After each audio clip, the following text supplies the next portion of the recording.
Pendant que son collègue de l'Assemblée nationale brossait le tableau de la session de mars dans sa chambre, le président du Sénat, lui, a consacré son discours d'ouverture sur la réflexion de la Constitution. 10 ans après sa promulgation, Léon Kingwa Dundu a relevé les forces et faiblesses de cette loi fondamentale. Les sénateurs retrouvent cette salle de conférence internationale après 3 mois de vacances parlementaires. Des vacances parlementaires qui ont coïncidé avec le 10e anniversaire de la Constitution de 2006. C'est justement autour de cette loi fondamentale que le président de la Chambre haute du Parlement a consacré son discours mardi à la cérémonie solennelle d'ouverture de cette session de mars. D'abord, de l'origine de ce texte. La Constitution actuelle est le fruit d'un consensus politique obtenu à Sun City grâce à la médiation des Amis du Congo.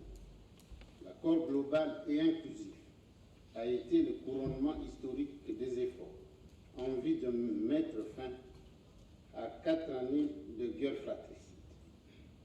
Élaborée par le Sénat de la transition puis adoptée par l'Assemblée nationale, cette Constitution a été approuvée par près de 85% de la population congolaise.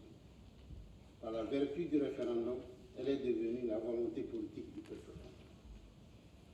Cristallisée dans un document solennel et public, cette volonté s'impose aussi bien aux institutions qu'au peuple lui-même, désormais devenu acteur du jeu constitutionnel. Ensuite, Léon Kingwa Dundu a souligné les forces de cette loi sur tous les plans.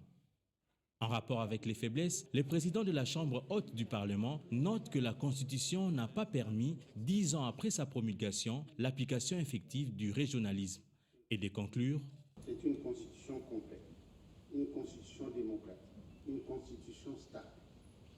Le caractère complet de la Constitution résulte de l'abondance et de la diversité de ses matières. Sur son caractère démocratique découle des valeurs qu'elle renferme. Le principe de la souveraineté du peuple, l'obligation de conquête du pouvoir par des voies démocratiques, le principe du respect des droits fondamentaux, la forme républicaine de l'État. Les sénateurs devront examiner 13 nouveaux projets de loi et quelques arriérés des sessions passées.